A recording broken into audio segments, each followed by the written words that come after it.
Faith is the ability to see things that don't yet exist.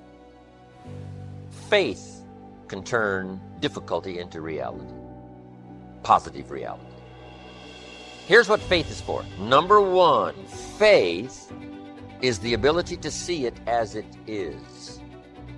Faith doesn't mind seeing it as it is because faith is a miracle worker. Faith does not ignore the negative. Faith uses the negative. Because if there was no negative, there'd be no need for faith. If everything is okay, what would you need faith for? You need faith because it isn't okay. Now, what isn't okay? Who knows? The situation that isn't okay. So here's what faith does. Number one, faith does not ignore the negative because faith now stands as the miracle worker if you let it work. So faith sees it as it is. If it's ugly, it's ugly. If it isn't working, it isn't working. If it's a mess, it's a mess. It doesn't hurt to call a mess a mess. You don't need to fancy it up here. If it's miserable, it's miserable. If it's broke, it's broke. Faith doesn't mind admitting that.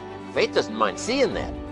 Here's why. Number one, you can see it as it is. That's the beginning of faith, seeing it as it is. Now, here's the second step of faith.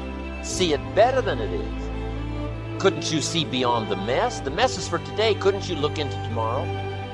The answer is yes, I guess I could look into tomorrow. Humans have this incredible ability to look into tomorrow, to look into next week. So we not only have the ability to see it as it is, the beginning of faith, to see it better than it is. Dream the dreams, make the plans, visualize, use your imagination, see it better than it is. Now here's the third step that turns faith into reality. Make it better than it is. Faith now must be invested in the muscle. But if you invest faith now in the action, you can take any situation and make it better than it is. Next, in the beginning of faith, seeing it as it is. Don't see it worse than it is. Some people have this tendency to blow it all out of proportion and say, well, it can't be that bad. If it's this bad, that's how bad it is. You don't need to multiply how bad it is by 10. That's not necessary. Just as it is, that's the deal. Don't see it worse than it is. Now here's the next unique key to faith. Don't see it for more than it can become. There's a thin line between faith and folly. Yes, it's possible to see yourself as a millionaire, but not overnight. Somebody says, well, yes, I can see that. Don't see it for more than it can become. Yes, if it dropped out of the sky overnight, but that's not likely. But it's still possible to be a millionaire. It's still possible to be rich and wealthy. So don't see it for more than it can become so that you move into folly instead of faith. Plenty is possible without being foolish in your faith exercise.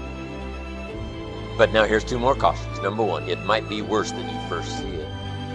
You better look underneath. Because sometimes you just look at the surface. You better take a look so that you can really see it as bad as it is. Not to overblow it now, but to make sure you see it as bad as it really is. Now here's the next one. Give yourself a chance to understand that it could be far more in the future than what you can first see. By faith, here's all you can see. But you take the first step. Take the first step of what you can see. But give yourself a chance to be able to see it for more than what you first see.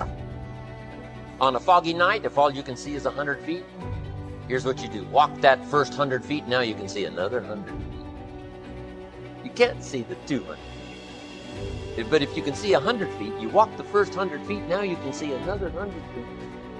So I'm asking you to take the early steps of faith. Whatever you can see it possible to become, start believing that. Have faith for that. And I'm telling you, as that starts to exercise, you'll be able to see it for more and for more and for more. The possibilities will start to increase in your own imagination. I made a t-shirt one time that said, faith don't make it easy.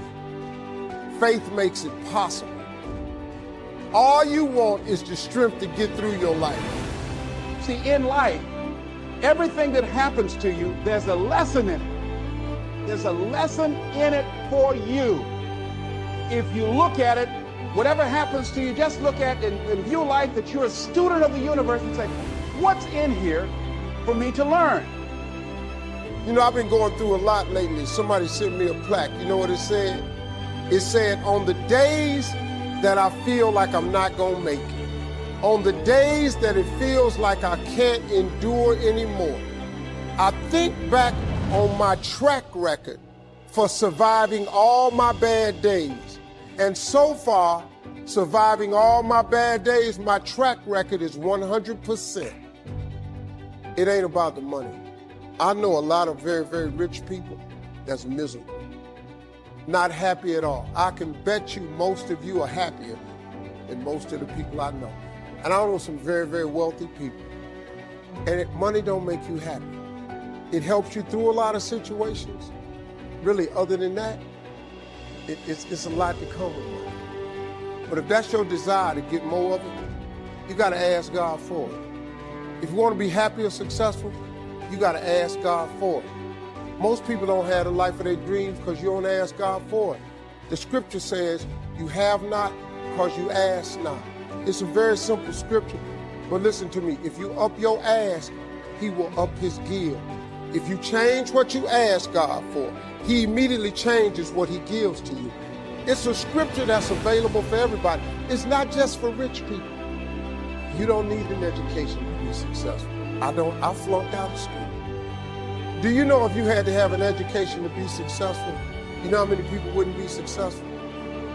What God has for you, quit tying it in education. People kill me.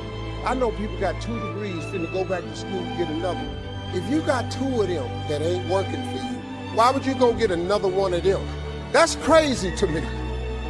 That's crazy. I know people that's mastered and PhD'd up, ain't even working. You don't need that. All I ever asked God for was to let me eat. Let me sit at the table with the big boys. Take me from this homelessness that I'm in and fill my coffers with spoils. You know how much I have today? I have more than I ever thought I'd ever have. I got more. God done gave me more than I asked for because he got this thing he has called grace. Grace is, I wish I could buy it. You know, I wish I could buy grace, man. I was playing golf with an old guy that owns the Mayo Clinics. The Mayo Clinics, you know how much money you got to have to own all of them? I'm playing golf with this guy and he taught me something.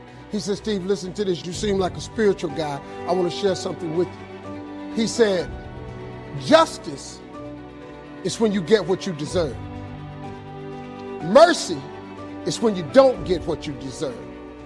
He said, but grace is different from both of them. Grace is when you get what you don't deserve. Do you understand that? God has this thing that he passes out called grace. You ever heard old people say, all I want is a little more grace? Because guess what? He passes it out and he gives you things you don't deserve. I do not deserve this life I have. I'm just telling you flat out. The money I make, where I live, what I drive, how I travel, how I vacation, I don't deserve it. I work really hard, but I really don't deserve all this. I don't. I ain't that good a Christian. I'm telling you flat out, I don't deserve it. But he gave me grace. He let me survive homelessness. He brought me from dark, man. I've been out. Y'all don't know. I've been in it, man. I'm so grateful that God let me have this life he gave me that I don't even know what to do. Do you know when I was homeless, I told God every day, if you let me make it, when I get there, I'm going to tell everybody it was you. Well, guess what? I'm telling you that it was him. I have no education. I ain't got a degree of any kind. What you see today is a boy that come out the bottom who believed in him when it wasn't no sign of me getting over, who kept doing this thing that his mother taught him. She said, when it get dark for you and you can't find your way, and boy, I was lost. She said, don't forget to pray. Don't be ashamed to pray. And don't ever be too proud to pray, because prayer Prayer changes things. You have got to pray.